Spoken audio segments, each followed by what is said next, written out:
Hey guys, this is AC Lockyer, and this is Building a Lifestyle Business. As you guys know, this is the podcast where, yes, we do get to meet some of the licensed affiliates from Softwash Systems, but we're trying not to make this a Softwash Systems infomercial. Yes, it's sponsored by Softwash Systems, but there's a lot of people that get to a point in their lives where they don't want to have a job anymore. They want to get control of their destiny. They have this entrepreneurial spirit in them, so they decide to start a business. And some of them do start it with soft washing.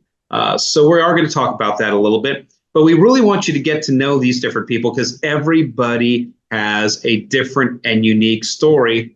Like my friend here, Kelly King, out in California. I'm sure we'll talk about some of the junk from California. But Kelly, thanks for coming on the podcast, man. Thanks a lot, AC. Yeah, so you're in California. So tell us the name of your company, where you're located, that kind of biographical kind of stuff. Yeah. So we're Clearview Softwash, and we are in Lodi, California. That's considered more northern California. We're not far from Sacramento, the capital, a little south of it by about 30 minutes or so. Yeah.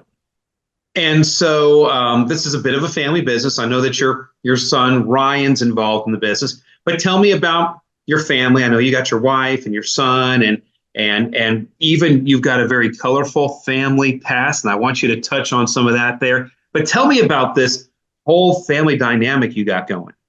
Okay, yeah, great. So I'm married to my wife, Laura King, and she's deaf, so I know sign.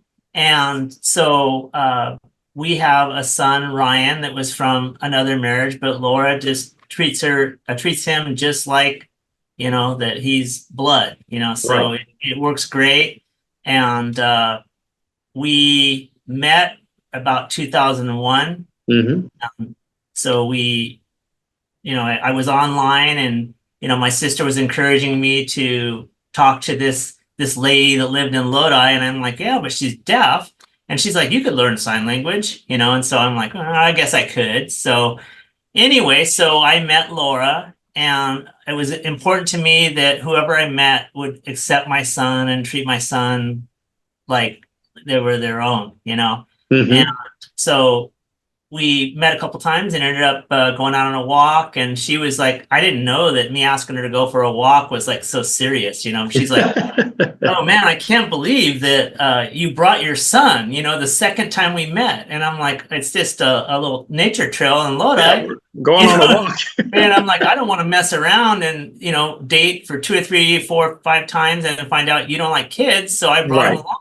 Yeah. And, no games. Just find out right away if it's going to work out. And so it did. So her family, they're all entrepreneurs. So when I've been working with this company for about 15 years, and they decided to move from Lodi back to where they had moved me from, San Luis Obispo, Central California.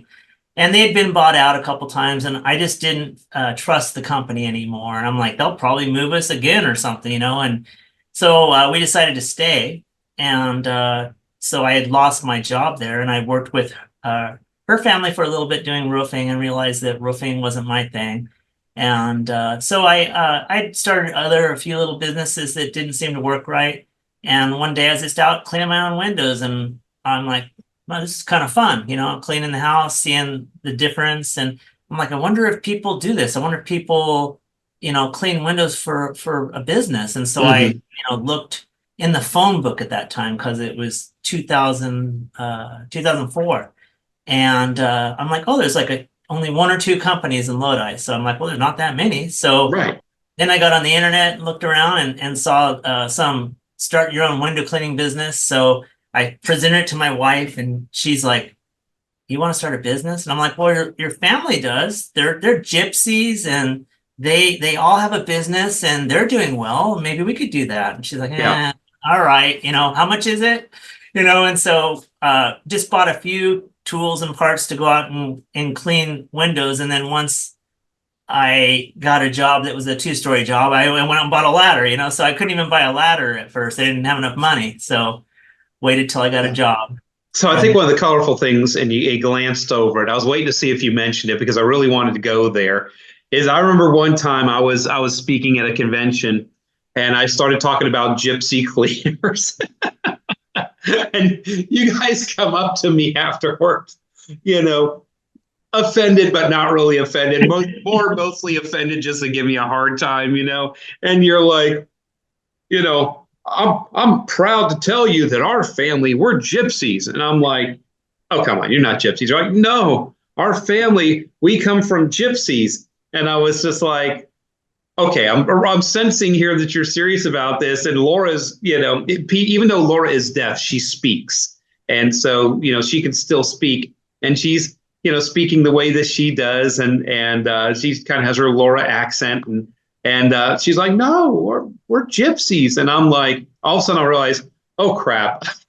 I just said something from the stage and offended some people. And you guys were actually very gracious about it. But you told me the story of your wife's family and their background and what they do. And I want you to delve into that a little bit because, you know, people have a negative connotation of gypsies, just like I did. I said, you know, gypsy cleaners, but they are very entrepreneurial. Many generations back have businesses. And you were a person from the working world now exposed through marriage to this very entrepreneurial lifestyle. So talk about that a little bit.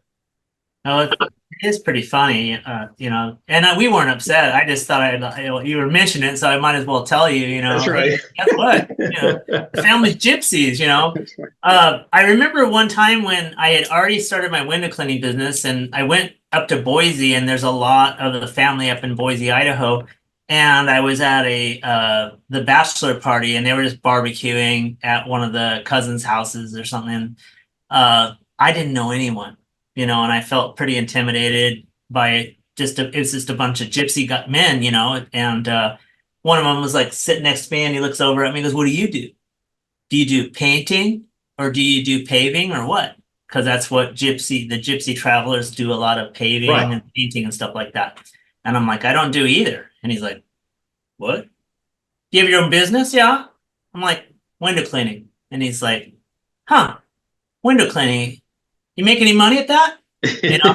And I'm like, it's all right, you know, and what's the cost to clean windows? And we started chat, and it was just so funny that they were okay and then they also wanted to know who I was with. And once I said I'm with my wife Laura King, and that's Fred Smith's, you know, daughter.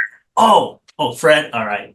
So I'm okay, I'm in. So, and they have their own language. So there's the gypsy language, but yeah, the gypsies there can be, just like in any kind of business, or, you know, there can be people that are bad and that are lie, and there can be people that don't. And Right. you know, our family, they call themselves travelers, and our family, not many of them travel now. Now they kind of settled down. They're not in a trailer. They bought a house. They have a location. My father-in-law's right next door to our building. I'm in the building that they own, and they can't be like not honest and be in business for over 50 years, you know. So they are honest and stand behind their product, you know. And it's not like there are some gypsies that aren't, but they're a honest family. Yeah. So, you know, it's yeah, I grew up down in Miami, Florida, and they used to talk about the gypsy pavers, and they would come and they would spray blacktop, you know, and then 2 rains later, it all rinse away, and, you know, and all that stuff. And it was just really interesting that, you know, we all have biases and we all look at different cultures different ways. But, you know, me getting to know you and getting to know about your father-in-law, we've had a lot of conversations about this. They're very entrepreneurial. And like you said, just like anything, there's going to be some gypsies out there that give the travelers a bad name. And there's going to be some out there, they're just upstanding citizens that love to do business, and, you know, and everything is done on the up and up. And, but your father-in-law, you know, father-in-laws can be critical sometimes, right? Yeah. So you know where I'm going with this, right? I think so. Yeah. So your father-in-law at first was like, you know, on this whole cleaning thing, he wasn't so into it or thought it was a great idea. I didn't know you remembered that. Yeah. I remember everything, man. I care about you. Every story you tell me, wow, I remember. Thank you. Yeah, he didn't say anything to us when Laura and I went to him and said, "Oh, we're thinking about starting a window cleaning business." And he's like, "Oh, okay, that's great." And so, probably 5 to 7 years after that day, we're driving up to Lake Tahoe, and for some reason, we're riding together, just him and I. And he goes, "Hey, by the way," he goes, "when you said you were going to start this business, I really didn't think that you were going to make it. I figured that this was just like, okay, I'll say something nice and support you, but I don't think this is going to work, but it is working for you. That's good." So yeah, he did make that comment. I'm like, "Really? Oh, I didn't know that." Yeah, it is kind of interesting. Well, first of all, you're always in a very unique situation when you marry some man's daughter and they have visions of who's going to marry their daughter and how well they're going to treat her, and they're going to give her a better lifestyle than they've maybe been able to provide for them, or at least as good of a lifestyle and all. So father-in-laws can be critical. And my father-in-law was very critical of me because the first time he met me, I was actually in preaching school to become a preacher. And his opinion of people who are preachers is like, well, you couldn't make it in the regular world, so you became a preacher. So you stand up on stage and tell people what to do with their lives, and it's not really work. And so he already had a low opinion of me. And then when I became a roof cleaner, and when I got kicked out of college and came home to become a roof cleaner, and I was marrying his daughter, he actually refused to come to the wedding. And up until like a week or two before the wedding, he was not even going to come or give away his daughter. And at the last minute, he changed his mind. But it took me years to gain, the favor of my father-in-law. And it was a real process. He didn't even start coming around or visiting until we had grandchildren. So he's just coming to see the grandchildren. And then it wasn't. I think Karen and I had been married 20 years before the first time he asked her on the phone when she would call her parents, before he even asked, well, so how's they call me Al, how's Al doing? And she was like, she got the phone, she went, "You would never believe it." I'm like, "What?" She said, "My father asked how you were doing." And we were just like, wow. And now he really, really, really, really likes me because they actually come and they live with us about a third of the year here during the really either cold months or really hot months of Texas. And, Peggy comes here and gets medical stuff done and gets her surgeries done. She's had both of her hips replaced and her back worked on and everything else. And, that we bought a house that had an extra suite and everything else. And, just for them to live in when they come here. And now he thinks I'm a pretty swell guy. It only took a lifetime. Yeah, he actually, a few months ago, they were getting ready to get back on the plane, and I gave him a hug and I said, "Love you, Dad." He said, "Love you too, son." So sometimes the father-in-laws, it's really hard to prove yourself. And, I know you and I have talked about that some, and, you earning that approval of your father-in-law, especially with such a culture that they live in, Well, you reminded me something. You reminded me that when we were up at their cabin up in Tahoe, we were real fresh. Laura and I had only been a few months, and I think I jumped in the truck with Laura's brother and my father-in-law, and we went someplace. And so at one point we're driving down the road and he's kind of like, "Hey, I want to ask you a question. Like, what are your intentions with my daughter?" Yeah. I was like, now there was no Yellowstone back then, but now you're like, you think you're going to the train station. Right. Yeah. So I'm like, well, I'm a marriage minded kind of guy. I don't play around. And so I'm interested in that kind of thing, but I haven't come to that conclusion. We just met, blah, blah, blah, and he's like, "Oh, all right. Okay." So I'm like, I passed that question, It's very interesting. Okay, cool. So, so you've got also two, Laura works in the business with you. Not as much, but you also have an admin, I think.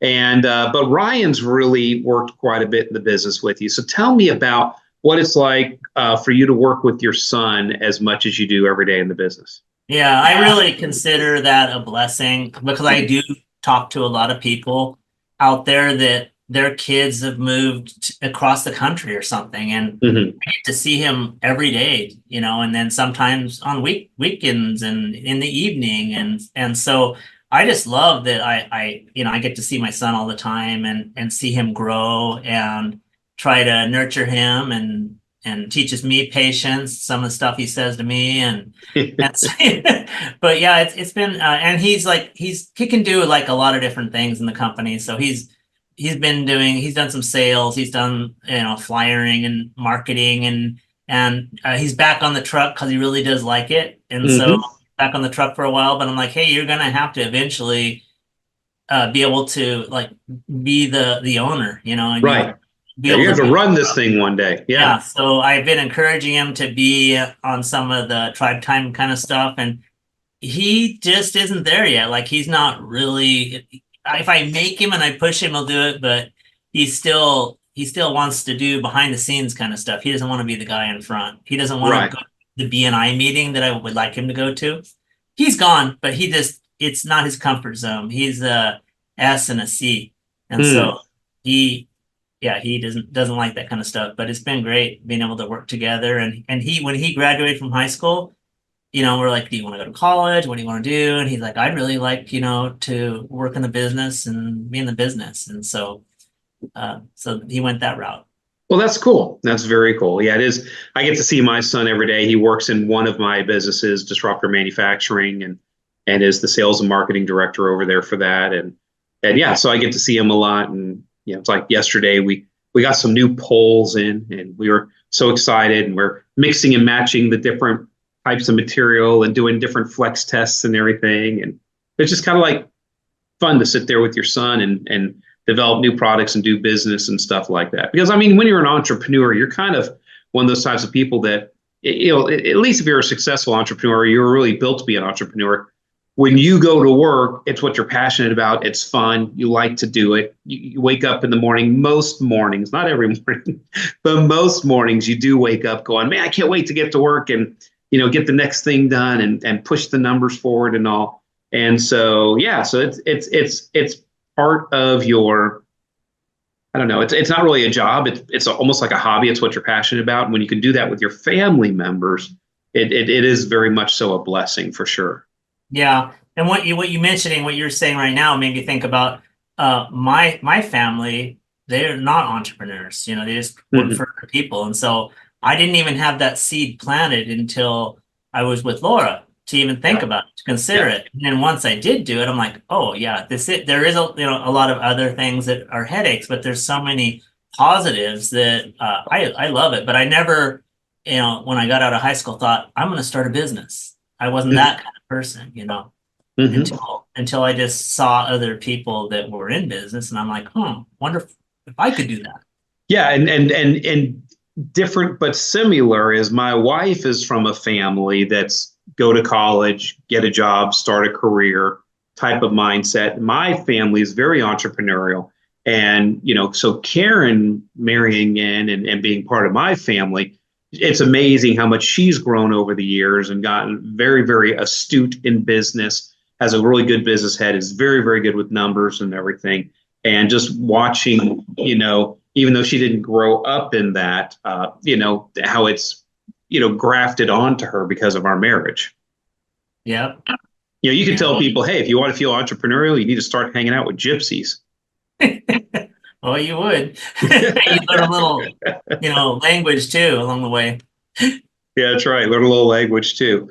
Cool. So you got on this entrepreneurial journey. When did Softwash Systems come into play on this? How did you discover us? How did this all happen? How did it fit in? Tell us about that story. Okay. Well, I thought I'd go back just a teeny bit further because I started further ahead, but of answering this question before. And if I really think about it, probably maybe a year before that, we had a window cleaning business, and I never was wanting, or I thought about cleaning a roof. Mm-hmm. We'd had a few requests when I'd show up at someone's house. They're like, I want to get my roof cleaned. And I look at it and I'm like, yeah, I don't want to stand on. I stood on a roof that had moss on it before, and I'm like, and you're on the side that's the dirtiest with a pressure washer. Right. So it's always mainly a pitch, and we have tile roofs, and it's slippery. And I'm like, yeah, that's not something I want. I have employees. I don't want to put them up there and worry about them all day long. Right. And wonder if they hurt themselves. And so never, we just said, no, we don't do that pretty much. And then I was probably, I've been talking to a guy named Joshua Latimer, Mm-hmm.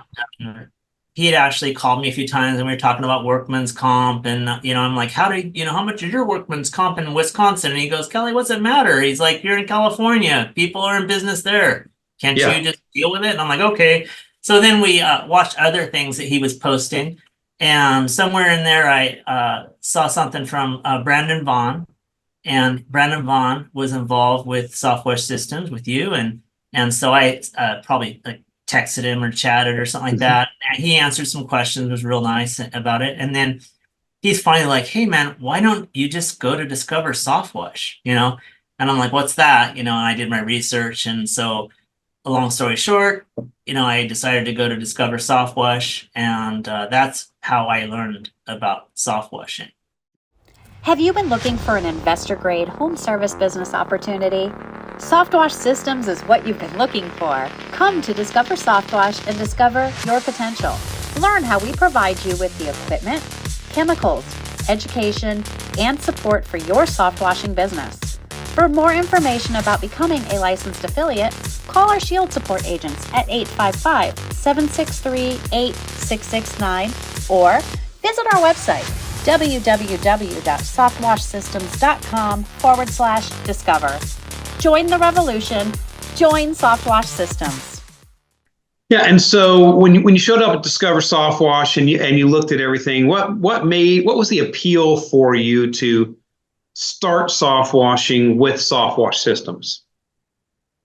Oh, well, you guys having classrooms teaching it all, and it's not disorganized. I had gone to learn about air duct cleaning one time, and it was very disorganized. And you have classes, and you go out and you have hands-on, so you have everything. And then while you're there, there were other people that were further down the line than me, and they're getting their truck wrapped, and they're picking out their equipment, and so it was just appealing that it was organized and there was a way to do it. And then at that point in time, I wasn't thinking about starting a soft washing business. I just thought, oh, now we can, soft wash a roof, and we can add that on while we're cleaning a window. We could maybe clean a roof. So I hadn't put it together that I would be a soft washing business at that point. Right. You're still thinking that you're going to do window cleaning, and soft washing was just going to be something that you would add on to your window cleaning business. Yeah. But you soon figured out that that was not what was going to happen. Yeah. What actually happened? Well, we started, we got our equipment, and we started, figuring out, well, how much are we supposed to charge for this? And you already have that, you have a guideline to start off with. Mm-hmm. And so you already have that, a pricing matrix, and figure out how this, and you're like, whoa, you figure out the price is like, well, that's a lot more, that's a lot more. A lot more than window cleaning. Roof than clean windows. People don't look at window cleaning like it's worth as much as it is for someone to come with a $50,000 machine and soft wash their roof with the correct chemicals, and you've been trained, and you're, now we have Ask the Seal ID badges, and, we're being taught everything. And so then when we're like, whoa, we're making a lot more soft washing. So then the next thing is, well, why are we cleaning windows? Why is that our primary thing? Why would we be a soft washing company and not a window cleaning company? Although you can clean windows, that is not going to be the main focus. That's just going to be the side gig while you're there. Right. So yeah, it was. My wife saw that, and so then I said, "Hey, we should change our name." And that's when you guys designed a new logo for us, and everything can be done with you guys. And that's just. I've talked to other companies that are doing different things, and they don't have it all laid out. And it's like, oh, you got to go, find information. You have to get money over here. And it's like, you guys put it all together where you can do it all. The training. Definitely a one-stop shop for sure. Yeah. So that's why we decided to keep on going and with it. Well, that's awesome. So, you've been doing pretty good. You were on Tribe Time this morning. I just did Denver's podcast right before you. And Denver found this Josh Latimer to Brandon Vaughn to Discover Softwash just like you. And And the good old days, back on when Brandon was still in the network before he sold his company and started Conquer, and so we're talking about that he's also has a window cleaning heritage. You have a window cleaning heritage, and that shift and everything. You're getting some pretty good momentum. This morning you were sharing some of your numbers and what the numbers you're hitting, and how many trucks do you currently have now? We have 3. 2 are actually running on the road. Yeah. So you got 2 actually going right now. You have 3. So you have that third one, so that as you grow and get busier, or if one truck, breaks down or, has an issue during the day, you've got that third truck. You got 2 trucks running now, and you're getting to the point where you've followed the model. And you've got your facility, you've got your 2 trucks, you're on the 5-star model, and you're really starting to flirt with amateurizing $1 million. So, again, you told me another story about your father-in-law when he realized how much money that you were making, and that he was like, wow, this thing's kind of working out for you. You're really doing well, and it hasn't been the whole time. You've had to work at it, but it seems like really the last couple years you've really started doing well. What would you attribute that to? Well, you know what? I mean, a lot of the affiliates and they talk about this. That you kind of don't want to. There's a lot of guys that want to start out and they like, I'll do it my way. Or maybe they just can't trust everything until they, like you could say the water is warm, and then until you put your foot in the water and go, yeah, it's warm. You're like, do I trust that? So you've laid it all out. Softwash Systems has laid it all out, but you actually have to execute, right? The 5 keys of pattern success. Yes. So I think that was the thing, is that maybe it's because it takes time for me to learn. So it's like, I can't take it all in and execute it all at once. Sure. So, some of that, is part of this processing, and you learn so much, you're just like, whoa, I have all this information and then I have to do all this. But, it was like first year owner operator and you're on the truck, and then they're telling you, you need to get off the truck and you need to have all that. And so you just start doing those things. Right. And you got to kind of step out in faith, is the way I think about it, is that you have to have a little bit of faith and do it. And then when you do it, it's going to reward you with seeing that what you're doing is working. So each thing that we've done, it works. And then it's like, okay, let's do the next thing. And then you make mistakes. I've hired territory managers and not know when to let them have a pizza party. And so I was like, I made mistakes, but then I've learned from it. If I had never hired the first territory manager, right, how would I know how to fix the problem? So you make mistakes and then you get better. And so now I just try to even do like what you call popcorn marketing. We try to do that even better now than what we did a year or 2 ago. And the more you do it, the more it comes back, the more calls you get, the more jobs you get. And today I got a call from my sales manager, David, and he was so happy. He's like, the house that I just it was an unsolicited, sale or estimate. And the lady accepted is almost $5,000. And he was wow. So happy. And he goes, I think that's the biggest one unsolicited that we've gotten. That might be the new record. And I said, you're probably right. And so, strike while the iron's hot. This is the busy time. You try to go as hard as you can and just follow what you've laid out. Now, not everybody knows this, so I'm going to bring it up, especially since you just said that, David sold a $5,000 job. That is not the biggest job that you've ever sold. And so last year, just about this time last year, maybe about 13 months ago now, you sold a single residential home. Now, this was a mansion. It was on a piece of property. It was an estate. Let's qualify this. It was a large estate. Literally, the lieutenant governor was going to be having dinner there in a couple of weeks, and they wanted to get this place spruced up. And you guys sold that house, that exterior cleaning, for how much? That was $34,000. $34,000. Yeah. And so in the mind of most people listening to this podcast, to think about a home, exterior cleaning, roof cleaning, driveways. I mean, you cleaned everything there. They had the main house and a couple smaller houses and stuff like that. The smaller houses were probably bigger than our houses, but anyhow, it was a big place. But to think that you could do a residential, this was not an apartment community. This was a residential home for $34,000. In your wildest imagination, 14 months ago, 15 months ago, 2 months shy of that, would you have ever thought that you would do a $34,000 residential cleaning? No, not at all. And talking to the owner towards the end, we got that call from one of our flyers. We just left at his front driveway, and I had asked him. I said, "How did you hear about us again?" And he goes, I think I found this piece of paper in my driveway. He goes, "I can't believe I called it," is what he said. And I'm like, "Well, I'm glad you did." Flyer in a bag with a rock in it. Yeah, I'm like, "I'm glad you did." Yes. And we really took care of the house great too. It turned out really nice, and he was the kind of guy that wanted everything done as fast as possible, and we had the equipment to do it fast. Mm-hmm. And they didn't want to be bothered with people there for weeks. And the biggest thing that sold that job was doing a demo. So he was looking at the top of the roof, a big 2-story barn with the weather vane and the piece that kind of comes up with some windows, and he goes, "That really helps my wife. There's some bird droppings on it, and it's kind of black, and if you could clean that, that would really surprise her."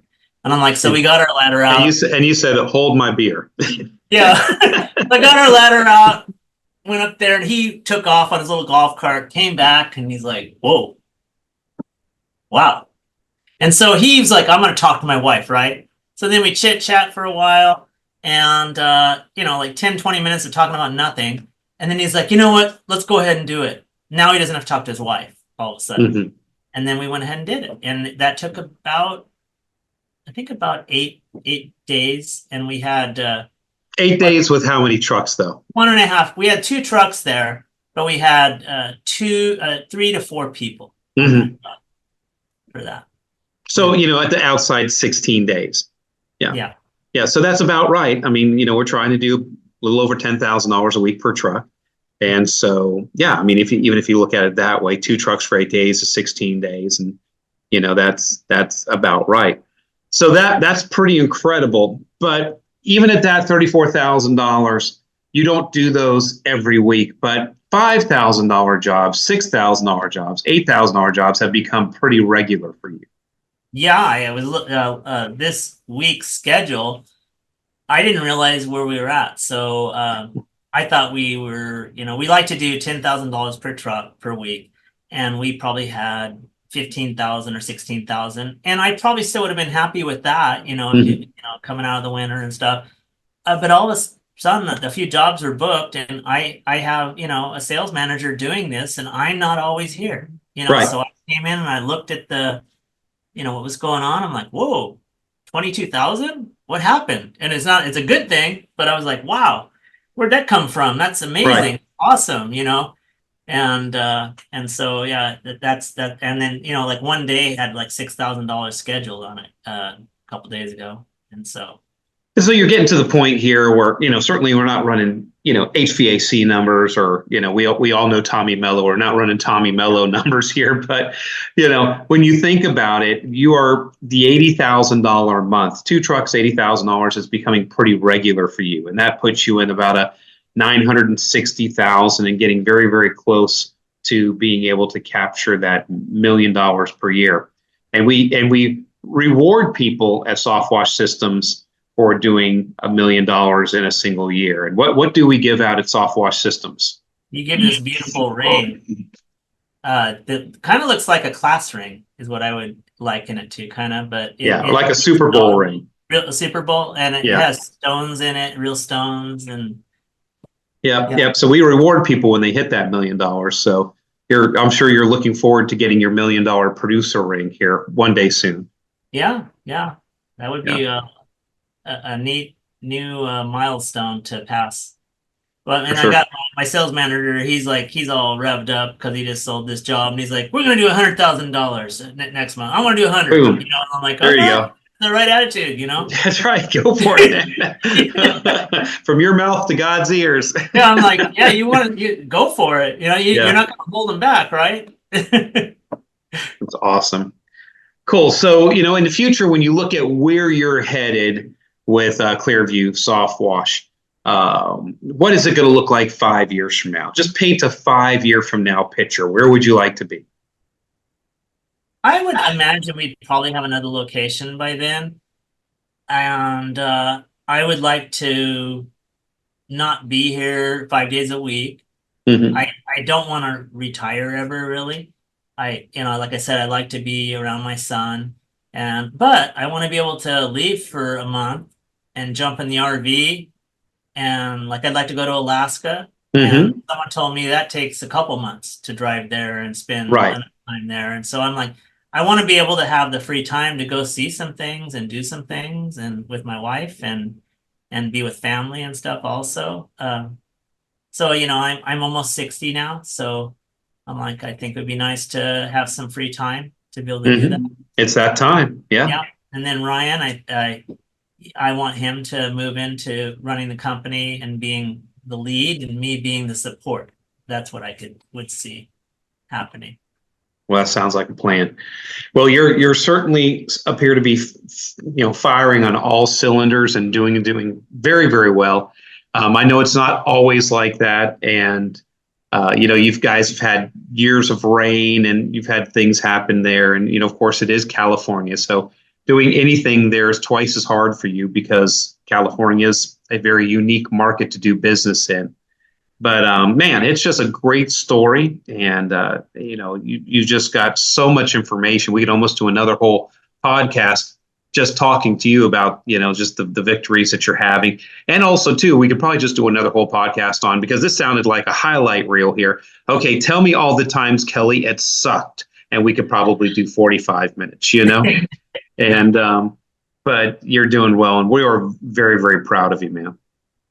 Well, I really appreciate it. Thank you. I want to thank you. I mean, the reason why we're doing so well is from all you and all your philosophy. And I haven't even mentioned, like you said, I haven't got to talk about our faith and your faith, and that's another thing that really impressed me is this that the company feels like it's a faith-based, believe in Jesus Christ, say a blessing over the food, Yep. and that was very impressive to me, and that's another thing that drew me in to it. It's part of our life. I mean, we don't, in America, you compartmentalize. You say family is family, church is church, work is work, and Yeah. I'm going into my work box, and hey, we got to go to church this Sunday. So, how you doing, brother? I go into my church box, and then when I'm with my family, and we compartmentalize everything. But really, when you're living a faith-based life, and you are a Christian, a true Christian, not a Christian by name, but I try to tell people I'm trying to be the Christian that they don't expect. I'm not going to be that judgy type of Christian that doesn't get along with people and everything else. It's just, listen, I'm just supposed to be an ambassador for Christ here. And so if you're doing that right, everything, your whole life is one bowl of goulash. It's all in one place together.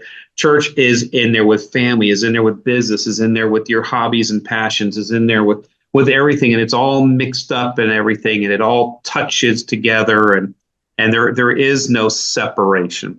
And we really try to just live that here at Softwash Systems and be that, especially for you guys. I mean, we've done, I think, 16 of these podcasts so far this year, and every single one of them touch on the spiritual note. And I just start to realize, I'm like, man, we attract a lot of faith-based people here.